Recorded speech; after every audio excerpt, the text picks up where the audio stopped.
अस्सलामु अलैकुम वरहमतुल्लाहि वबरकातुह।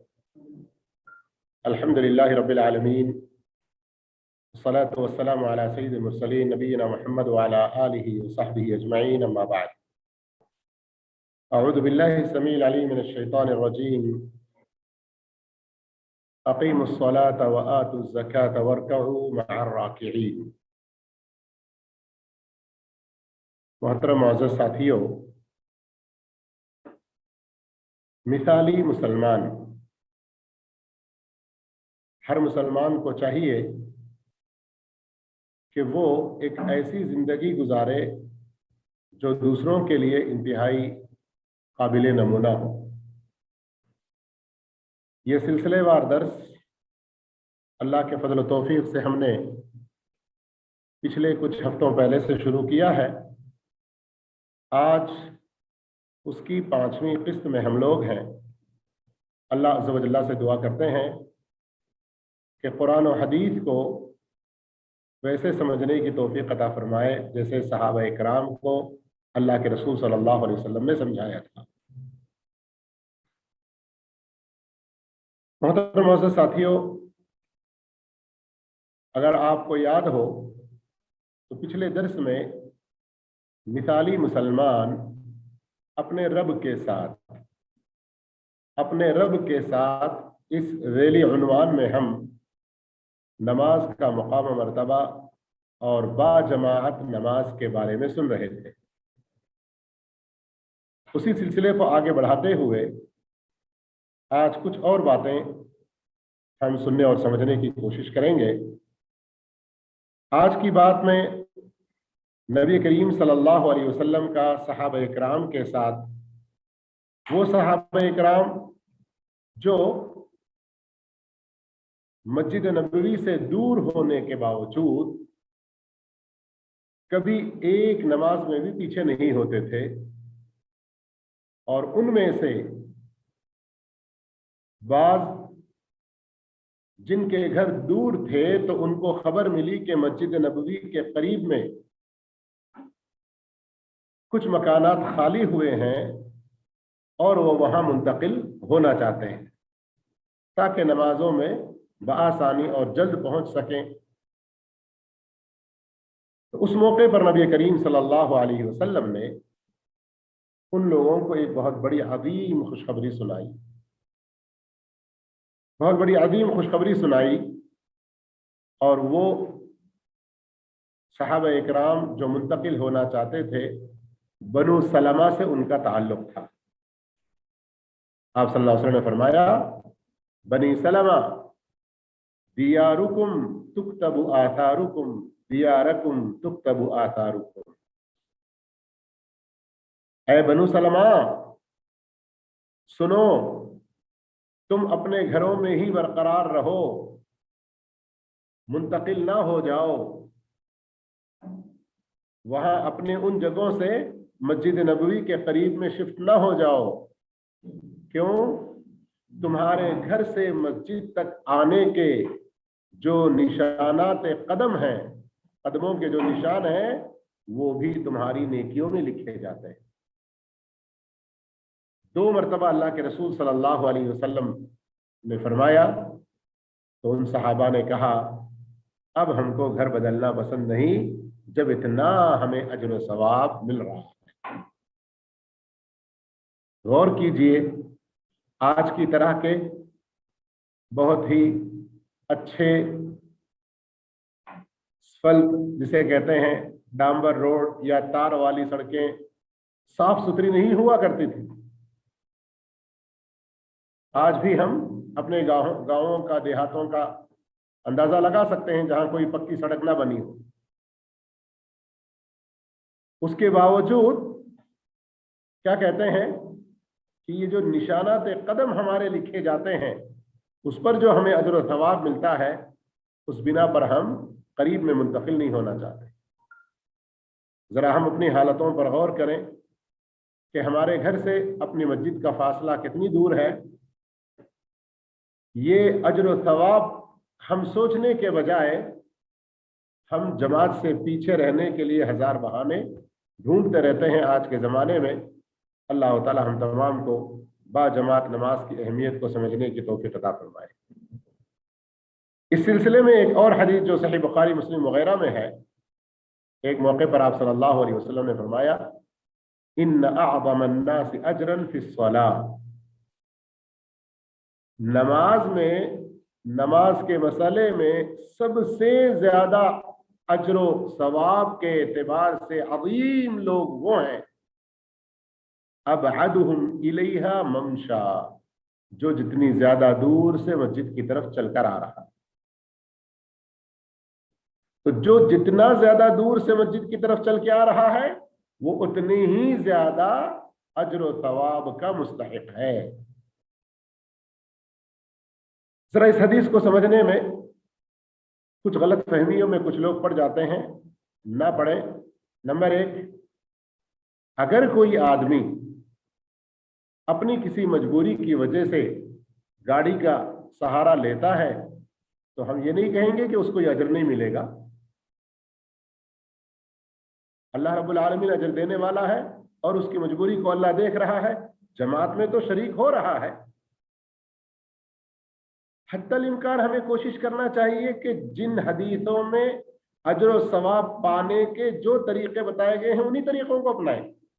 हत्तल इम्कान अपने आप को जानबूझकर मुसीबतों में ना डालें, जानबूझकर तकलीफों में ना डालें, और अल्लाह के दीन पर अमल करते हुए कोई तकलीफ आ गई तो पीछे भी ना भागे, सब्र सबात के साथ जमे रहे। इसलिए कि माशरे में अजीब व गरीब किस्म के लोग हुआ करते हैं। कुछ लोग ज्यादा नेकी पाने के इरादे से अपने आप पर अपनी ताकत से ज्यादा बोझ डाल लेते हैं। इस्लाम इस चीज को भी पसंद नहीं करता, और छोटे छोटे कुछ बहानों से कुछ लोग नेकियों से बिल्कुल पीछे हो जाते हैं। तो ये सुस्ती, ये काहिली और भद्दापन भी इस्लाम पसंद नहीं करता। इसलिए हमें क्या होना चाहिए, हमें हर हाल में कोशिश ये करनी चाहिए कि जहां जिस मौजू से मुतालिक जिन नेकियों और अजर व सवाब को पाने के बारे में जिस तरह का तरीका इस्लाम में बताया गया है वहां उस तरीके को अपनाएं। जमात से नमाज और जमात पाने के लिए मस्जिद की तरफ चलकर जाने के अजर व सवाब के बारे में ये जो बातें आप सुन रहे हैं ये तो कुछ उमूमी फजीलतें रहीं, लेकिन एक मिसाली मुसलमान को उन हदीसों पर भी तवज्जो देना चाहिए जिनमें खुसूसी तौर पर कुछ नमाजों के बारे में तालीम दी गई और उनकी खुसूसी तौर पर फजीलत बताई गई। मिसाल के तौर पर हजरत उस्मान इब्न अफ़्फ़ान रज़ियल्लाहु अन्हु की रिवायत करदा हदीस में फजर की नमाज और इशा की नमाज जमात से अदा करने की बड़ी फजीलत बयान की गई। क्या है वो फजीलत? मन सल्लल इशा फी जमाअ, जो शख्स इशा की नमाज बा जमात अदा करे फकअन्नमा क़ाम निस्फ़ल लैल, गोया कि उसने आधी रात तहज्जुद की नमाज अदा की। अब जरा गौर कीजिए, आधी रात का क्या मतलब? सूरज डूबने से लेकर तुलुए फजर तक जितनी रात होती है उसमें आप आधा करें।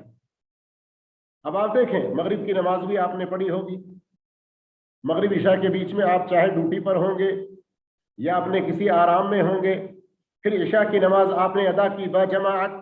इशा की नमाज के बाद कुछ लोग ड्यूटी पर होते हैं, कुछ लोग अपने कामों में होते हैं, हो सकता कोई जाकर सो जाते हैं।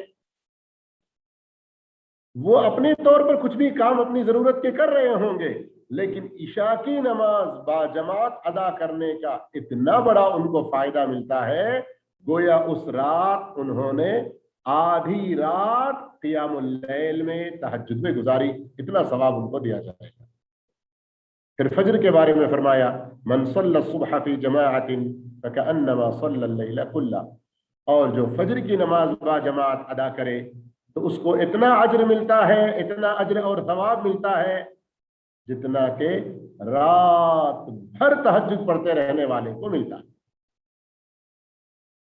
गौर कीजिए, अल्लाह रब्बुल आलमीन जमात से नमाज का कितना बड़ा फायदा रखा है, और हम लोग छोटे छोटे बहानों से अगर इन नमाजों में पीछे रह जाते हैं तो कितने बड़े खसारे और कितने बड़े खसारे के शिकार हो जाते हैं और कितनी सारी नेकियों से महरूम होते हैं।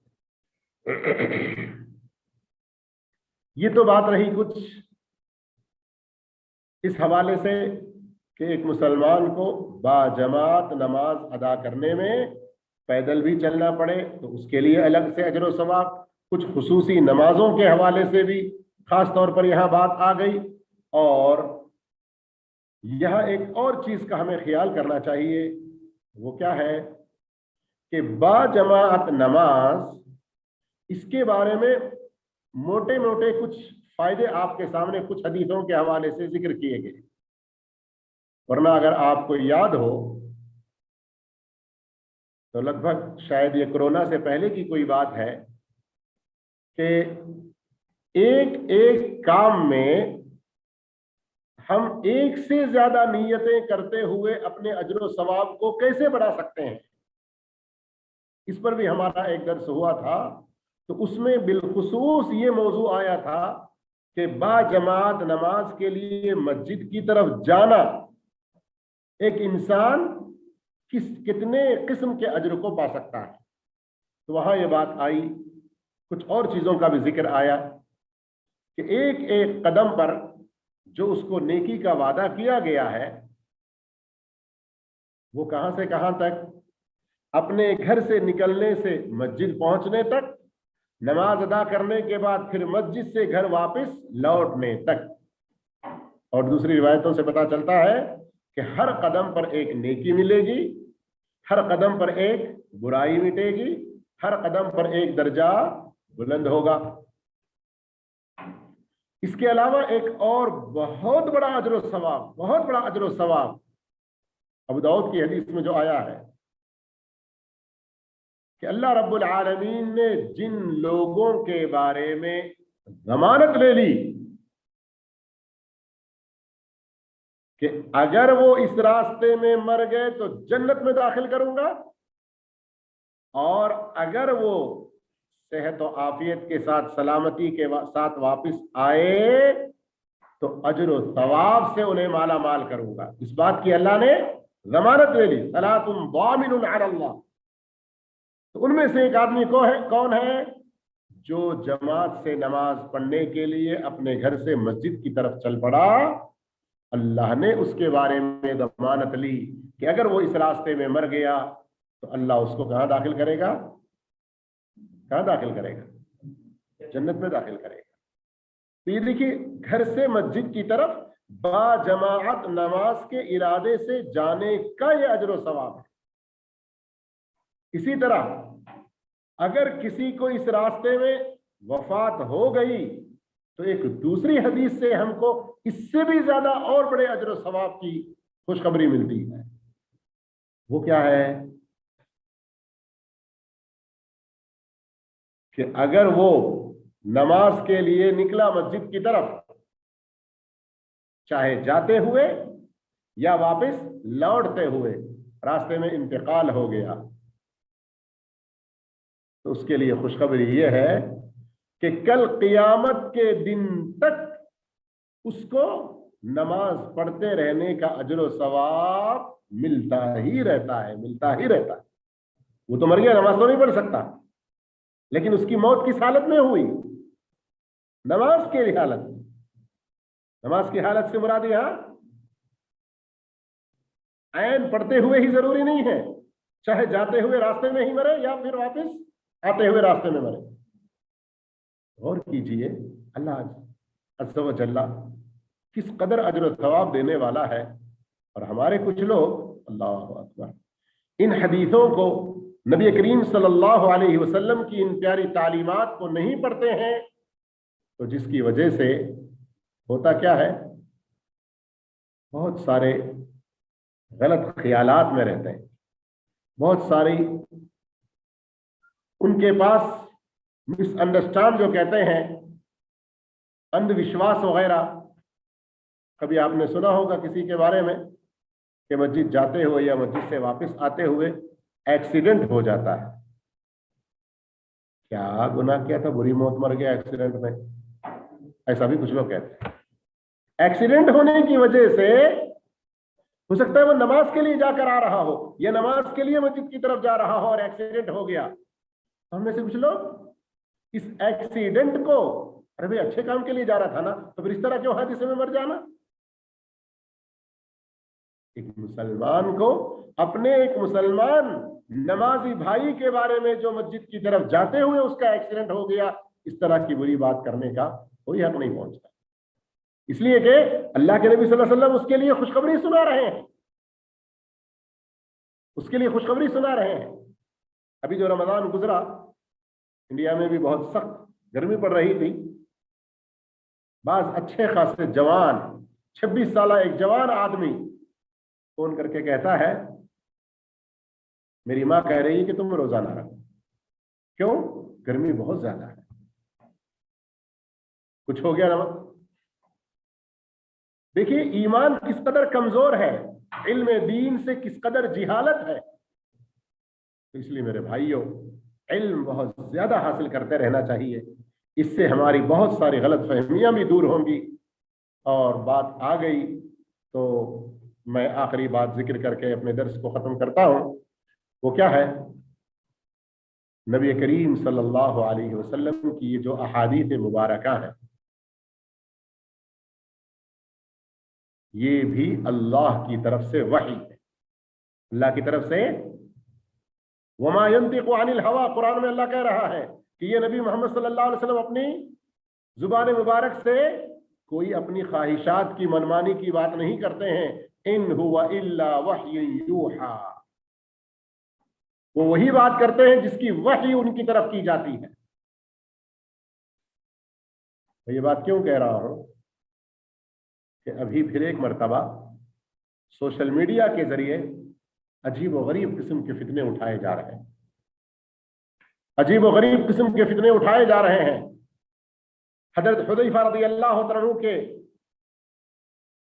हजरत हुदैफा रज़ियल्लाहु अन्हु की उस हदीस की रोशनी में जो सही बुखारी में है, हमें बाज फितनों के बारे में, बाज बुराइयों के बारे में जान के रखना चाहिए ताकि हम उसमें ना पड़े, चौकन्ना रहने के लिए। जैसे खाने पीने और दूसरी बहुत सारी चीजों के बारे में, ना ये निशावर चीज है, ये गंदी चीज है, ये सड़ी हुई है, इन चीजों का इल्म रखते हैं ना, वरना उठा के ऐसे ही खा जाएंगे तो हमारी सेहत के लिए नुकसान होगा। तो बाज बुराइयों, बाज फितनों के बारे में हमें जान के रखना है, इल्म रखना है, ताकि हम उनसे चौकन्ना रह सकें। तो इसी चौकन्ना रहने के लिए मैं बता रहा हूं कि सोशल मीडिया के जरिए कुछ लोग कुछ लिंक्स और कुछ वीडियोस लोगों को फॉरवर्ड करते हैं और ये बावर करवाते हैं कि बस हमें सिर्फ कुरान मानना चाहिए, हदीस को मानने की जरूरत नहीं है। और इस कदर मुलम्मा साजी के साथ ऐसी चिकनी चपड़ी बातें और कहने का ऐसा अंदाज कि आदमी सुनते सुनते सुनते उन्हीं में होके गुम हो जाए और वो एक गलती का शिकार हो रहा है, इस बात का उसे कोई एहसास ही ना।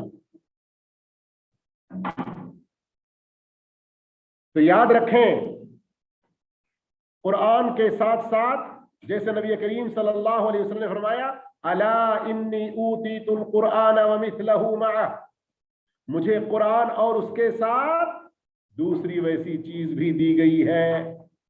और आप सल्लल्लाहु अलैहि वसल्लम अपनी वफात से सिर्फ 81 दिन, जी हाँ, इमाम इब्न कसीर रहमतुल्लाह ने सूरतुल माइदा की तफसीर में अल-यौम अकमलतु के बारे में यही फरमाया कि ये आप सल्लल्लाहु अलैहि वसल्लम की वफात से 81 दिन पहले नाजिल हुई थी, 81।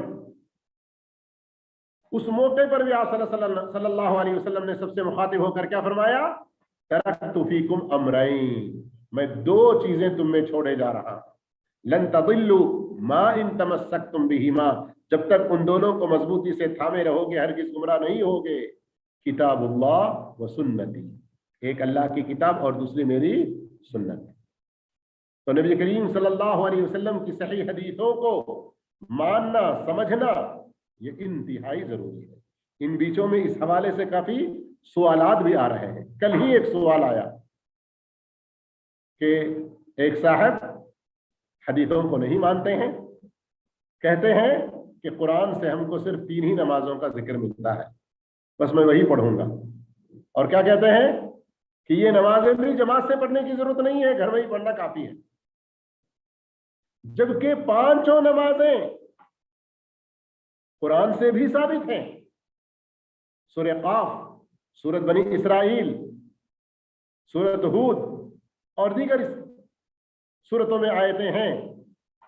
جبکہ نبی کریم صلی اللہ علیہ وسلم کی صحیح حدیث میں بخاری وغیرہ ان اللہ افترض علی، اللہ رب العالمین نے ان پر فرض کیا ہے 5 وقت کی نمازوں کو دن اور رات میں. صحیح بخاری میں بڑی صاف اور واضح حدیثیں موجود ہیں. تو اب جو لوگ اس طرح بہک جاتے ہیں، بلکہ ایک صاحب سے اس سلسلے میں کافی دیر تک بات ہوئی، میں نے ان سے اتنا ہی کہا کہ اگر آپ حدیث کو مانتے نہیں ہیں تو یہ بتائیں کہ نماز تو کم سے کم پڑھتے ہوں گے، نماز تو کم سے کم پڑھتے ہوں گے. تو نماز، کس نماز کی کتنی رکعتیں اور نماز کی پوری ترتیب اور اس کا طریقہ قرآن سے کہاں ملے گا اگر حدیثوں کو نہ لیں گے ہم؟ اب پھر وہاں پٹری بدلے، کہا کہ جو قرآن کی تشریحات ہیں ہم ان کو پریکٹس کا نام دیتے ہیں اور ان کو مانتے ہیں. میں نے کہا یہ پریکٹس تم نے کہاں سے لائی؟ آج انگلش میں اس کو لے آ رہے ہو. حدیثوں سے تو یہ چیز ثابت ہوئی. بلکہ میرے بھائیوں، کچھ پوائنٹس آپ اچھی طرح سے ذہن میں رکھ لیں. اگر حدیث کو نہیں مانتے ہیں تو پھر قرآن مجید کا بھی وہ منکر ہو جاتا ہے. بس جھوٹے میں وہ دعویٰ کرتے ہیں کہ ہم قرآن کو مانتے ہیں. جو حدیث کو نہیں مانتا حقیقت میں وہ قرآن کا بھی منکر ہے. کیوں؟ قرآن خود کہتا ہے کہ نبی کو ماننا ہے. تو نبی کو ماننے کا کیا مطلب؟ نعوذ باللہ، نعوذ باللہ. اللہ تعالی ہم سب کو ایسی گھٹیا سوچ سے بچا کے رکھے. ایک صاحب سے بات ہونے لگی کافی دیر تو نعوذ باللہ، نعوذ باللہ. کیا کہا اس ظالم نے؟ اللہ تعالیٰ ان کو ہدایت عطا فرمائے. پوسٹ مین کی طرح ہے بھائی. استغفر اللہ. پوسٹ مین سمجھ رہے ہیں آپ لوگ؟ پوسٹ مین پہلے گھروں پہ خطوط وغیرہ لا کر دیتے رہتے تھے نا. یعنی اللہ کا ایک میسج انہوں نے پہنچا دیا ہم کو. کیا بار بار ان کا ذکر کر رہے ہو؟ اللہ کی بڑائی بیان کرو. بار بار رسول رسول رسول کیوں؟ استغفر اللہ. اللہ کا تعارف رسول ہی کے ذریعے تو ملا ہے. رسول کو اللہ سے بڑا مقام دینا جائز نہیں ہے، لیکن رسول کو جو مقام دینا ہے وہ بھی نہیں دیں گے. قرآن میں اللہ کیا کہہ رہا ہے؟ وَتُعَزِّرُوهُ وَتُوَقِّرُوهُ. نبی کو جو مقام دینا ہے، نبی کا وقار، نبی کی عزت اور ان کی مدد اور ان کی نصرت. بلکہ النبی اولا بالمؤمنین من انفسہم. نبی کا حق مومنوں پر ان کے اپنے نفسوں سے زیادہ ہے. اللہ سے اونچا نہیں بنانا چاہیے، غلط ہے یقیناً، لیکن نبی کو یہ کہنا کہ بس وہ ایک قاصد، ایک میسج دینے والے، ایک پوسٹ مین کی طرح ہے، یہ کتنی گھٹیا سوچ ہے، کتنی گھٹیا سوچ ہے. اللہ اکبر. اس لیے میرے بھائیوں ہوشیار رہیں، چوکنا رہیں. چونکہ آج اور کل میں ہی کچھ لوگوں سے یہ باتیں ہو رہی تھی اور یوٹیوب پر اردو میں بھی ایسے بولنے والے ہیں جو کئی سارے ایسے ویڈیوز بناتے ہیں کہ ہمارے لیے صرف قرآن کافی ہے. تو یہ پوائنٹ آپ اچھی طرح سے نوٹ کر کے رکھ لیں کہ جو حدیثوں کا انکار کرتا ہے حقیقت میں وہ کس کا منکر ہے؟ قرآن کا بھی منکر ہے. اللہ نے قرآن میں نبی صلی اللہ علیہ وسلم کو ماننے کا حکم دیا، ان کی اطاعت کرنے کا حکم دیا، ان کی بات ماننے کا حکم دیا. اب نبی صلی اللہ علیہ وسلم کو ماننے کا دعویٰ بھی کریں اور حدیثوں کا انکار بھی کریں. یہ تو کیا کہتے ہیں اس کو؟ تضاد ہے، کانٹرڈکشن ہے. قرآن کس پر نازل ہوا؟ اللہ رب العالمین نے ایک کتابی شکل میں ایسے ہی نہیں دے دی نا. 23 سال کی مدت میں نازل ہوا نا. تو 23 سال کی مدت میں جو نازل ہوا سب سے پہلے کون سی آیت اتری جس کے ذریعے آپ صلی اللہ علیہ وسلم کو نبوت کا تاج پہنایا گیا، یعنی نبوت کا مقام دیا گیا؟ کیسے پتا چلے گا؟ کیسے پتا چلے گا؟ قرآن میں کہیں کوئی آیت ایسی ہے کہ ان آیتوں کو نازل کر کے ہم نے محمد بن عبداللہ کو محمد الرسول اللہ بنایا؟ حدیث سے پتا چلتا ہے، صحیح بخاری کی روایت ہے، ہم عائشہ صدیقہ رضی اللہ عنہا کی، شروع ہی میں صحیح بخاری کے۔ یعنی قرآن کو ماننے کے لیے بھی حدیث کی ہمیں سخت ضرورت ہے۔ اور قرآن میں اللہ کیا فرما رہا ہے؟ وَأَنزَلْنَا إِلَيْكَ الذِّكْرَ لِتُبَيِّنَ لِلنَّاسِ مَا نُزِّلَ إِلَيْهِمْ، ہم نے یہ ذکر آپ کی طرف اتارا لِتُبَيِّنَ، تاکہ آپ کھول کھول کر انہیں بیان کریں۔ یہ حدیث کھول کھول کے ہمیں شرح اور واضح وضاحت کرتی ہے۔ زکوٰۃ، وَآتُوا الزَّکَاةَ وَآتُوا الزَّکَاةَ بہت جگہ قرآن میں ہے۔ زکوٰۃ نہ دینے والوں کے لیے عذاب کا ذکر ہے، وَالَّذِينَ يَكْنِزُونَ الذَّهَبَ وَالْفِضَّةَ، لیکن کن کن چیزوں میں سے زکوٰۃ نکالنا ہے، کتنا ہو تو نکالنا ہے، نصاب جسے کہتے ہیں، اور کتنا نکالنا ہے۔ سمجھ میں آ رہی بات؟ کن چیزوں میں سے زکوٰۃ دینا ہے، وہ چیزیں کتنی ہو یعنی نصاب تو دینا ہے زکوٰۃ، اور زکوٰۃ کی مقدار یعنی سونا چاندی اور نقدی پیسوں میں سے 2.5%، اور دوسرے اناج وغیرہ میں سے کہ اگر بارش کے پانی سے ہوا ہے تو ایسی صورت میں 100 میں سے 10 کلو، اور اگر انسان نے کچھ بور ویل، ٹیوب ویل اس طرح کی اپنی کوششوں سے پانی کھینچ کر کہیں سے لا کر اپنے زمین کی سیرابی کی ہے تو 100 میں سے 5 کلو۔ یہ جو مقدار ہیں یہ سب کہاں بیان ہوئے؟ قرآن میں یا حدیث میں؟ حدیث میں بیان ہوئے۔ بلکہ ہمارے ایک عزیزم ساتھی بیان کرتے ہوئے ماشاءاللہ کئی ساری چیزوں کو ایک موقع پر جوڑ کر بیان کیا کہ حدیث کا انکار کرنے والا اس کا کھانا بھی حرام کا، حدیث کا انکار کرنے والا اس کا نکاح بھی حرام کا۔ یہ پوائنٹس کچھ آپ جان کے رکھیں تاکہ وقت آنے پر اس طرح کے لوگوں کو جواب دے سکیں، اس طرح کے لوگوں کو جواب دے سکیں۔ کیا مثال کے طور پر کھانے پینے کے حوالے سے اگر کہا جائے مرغی حلال ہے، کہاں ہے؟ قرآن میں ہے ذکر کہیں اس کا؟ مرغی کھانا حلال ہے، اس کا ذکر کہاں ہے؟ شیر بھی کھا سکتے ہیں، بلی بھی کھا سکتے ہیں، صحیح طور پر تو حدیث کے حساب سے شیر بلی وغیرہ کھا سکتے ہیں؟ نہیں کھا سکتے، لیکن قرآن میں ان کا ذکر نہیں ہے، تو کیا پھر کھائیں گے؟ بکری کے بارے میں اگر کہیں کہ قرآن میں اس کے کھانے کا ذکر ہے تو کہیں گے کہ قرآن میں تو ذکر ہے کہ حرمت علیکم المیتۃ والدم، خون حرام ہے نا۔ اب اگر حدیث نہ ہو تو بکری بھی ان کے لیے حرام ہو جائے گی۔ کیسے حرام ہوگی؟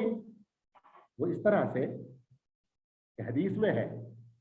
عائشہ رضی اللہ عنہا نے ایک موقع پر سوال کیا، اللہ کے رسول صلی اللہ علیہ وسلم گوشت کاٹنے کے بعد بھی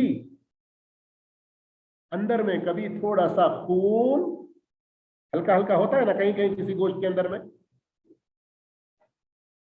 تو اللہ کے رسول صلی اللہ علیہ وسلم نے اس کی اجازت دی، کہا کہ جو حرام ہے خون نا وہ یہ خون نہیں، دم مسفوح، مسفوح کا ذکر بھی قرآن میں ایک جگہ پھر آیا ہوا، یعنی ذبح کرنے کے موقع پر جو بہتا ہے خون وہ والا، اور یہ جو یسیر، اس کو دمن یسیر، ایک دم معمولی سا جو نسوں کے بیچ میں کہیں پھنس کے رہ جاتا ہے، بعض دفعہ دھونے کے بعد بھی کہیں کہیں کچھ ہلکا سا نظر آتا ہے، تو یہ چیز حرام نہیں ہے۔ یہ حدیث سے پتا چلتا ہے۔ اس طرح سے میرے بھائیوں، چونکہ بات آ گئی تھی تو میں ان دنوں میں چونکہ اس بارے میں سوالات آ رہے تھے اور بڑی خاموشی کے ساتھ کچھ لوگ آپ کو ویڈیوز کے لنک بھیجیں گے یا ویڈیوز نہیں، بس ایک علم ہے قرآن کے بارے میں، اچھی بات ہے، سنتے رہیے سنتے رہیے، اس میں کیا ہے، ہمارا کیا برا ہونے والا ہے، ایمان بڑھے گا۔ اس طرح سے بھی ترغیب دے کر اب ایک صاحب کا ویڈیو بھیجے، میں یوٹیوب چینل میں گیا، ان کا پورا چینل اوپن کیا کہ دیکھو پہلی بار دیکھ رہا ہوں ان کو، تو کئی سارے ان کے ویڈیوز ہیں۔ ایک ویڈیو ہے، کیا عیسیٰ علیہ السلام بنا باپ کے پیدا ہوئے؟ میں نے کہا ہے کہیں سے اس کو پکڑ سکتے ہیں کہ یہ آدمی، اس کا عقیدہ اور منہج صحیح ہے یا نہیں ہے؟ میں نے وہ سنی، تقریباً 10-12 منٹ تک، 40 منٹ کی کچھ ویڈیو ہے۔ اب وہ ایسے فلسفے انداز میں، وہ ایسے طریقے سے لا رہا ہے، اللہ اس پورے نظام کو چلانے کے لیے ایک سسٹم بنایا ہوا ہے، ایک طریقہ بنایا ہوا ہے، اللہ کا ایک سنت ہے، اللہ کی ایک سنت ہے، اس کا ایک طریقہ ہے، اس کے اندر کوئی تبدیلی نہیں ہوتی۔ قرآن مجید میں آئے تھے کہ وَلَن تَجِدَ لِسُنَّتِ اللَّهِ تَبْدِيلًا، وہ ساری آیتیں پڑھ کے اولاد ہونے کے لیے مرد و عورت کا ملاپ ضروری ہے، آگ کے اندر اللہ رب العالمین نے جلانے کی صفت پیدا کی ہے، کبھی ایسا نہیں ہو سکتا کہ آگ نہ جلائے، اولاد ہونے کے لیے مرد و عورت کا ملاپ ضروری رکھا ہے، اس کے بغیر کبھی ایسا نہیں ہو سکتا کہ کسی کو اولاد ہو جائے۔ اب آگے بڑھتے بڑھتے وہ ایک آم کی گٹلی کی مثال لاتے ہیں کہ آم کی گٹلی اگر آپ زمین میں رکھیں تو اس کا اپنا ایک پروسیس ہے، ایک سسٹم ہے، کچھ دنوں میں پھر وہ ایک پودے کی طرح بڑا ہوتا ہے۔ اب جو لوگ اس پورے سسٹم کو، اللہ کے اس طریقے کو نہیں مانتے ہیں، میں چیلنج کرتا ہوں، مجھے دکھائیں ایک دن میں جھاڑ بنا کر، پیڑ پودا بنا کر دکھائیں۔ ہمارے میں کیا کہتے ہیں، گھٹے آنکھ، بھئی تو جس چیز کا پہلے دعویٰ کر رہا ہے اس کے بارے میں ثبوت پیش کر کہ عیسیٰ علیہ السلام بنا باپ کے پیدا ہوئے، تو یہ جو ایک عام قانون ہے نا، اس کو لا کر اس بات کا انکار کرتا ہے۔ تو جس آدمی نے مجھے ویڈیو بھیجا، میں نے اس سے کہا کہ سورہ مریم آیت نمبر 20، سورہ آل عمران آیت نمبر 47 بڑی صراحت سے مریم علیہ السلام کہتی ہیں وَلَمْ يَمْسَسْنِي بَشَرٌ، مجھے تو اولاد کیسے ہوگی، کسی مرد نے مجھے چھوا تک نہیں ہے۔ عقل مند کے لیے اشارہ کافی ہے، قرآن با ادب، با حیا اور اچھے الفاظ استعمال کرتا ہے۔ وَلَمْ يَمْسَسْنِي بَشَرٌ کا مطلب ہر عقل مند سمجھ سکتا ہے، بالغ انسان واضح طور پر یہاں موجود ہے۔ بلکہ جو نصارہ اور جو کرسچنز بغیر باپ کے عیسیٰ علیہ السلام کے پیدا ہونے کی وجہ سے ان کو اللہ کا بیٹا یا اللہ ہی کہتے ہیں، ان کو اللہ نے کیا کہا آیت نمبر 52 میں، ان مثل عیسیٰ عند اللہ کمثل آدم، عیسیٰ علیہ السلام کی مثال آدم کی جیسی ہے۔ آدم کو اگر اللہ تعالیٰ بغیر ماں اور باپ کے پیدا کر سکتا ہے، تو عیسیٰ علیہ السلام کو بغیر باپ کے پیدا کرنا اللہ کے لیے کوئی مشکل نہیں ہے۔ اس لیے کہ کچھ ایسے لوگ بھی گزر چکے ہیں جو بعض انبیاء کے معجزات کا بھی انکار کرتے ہیں۔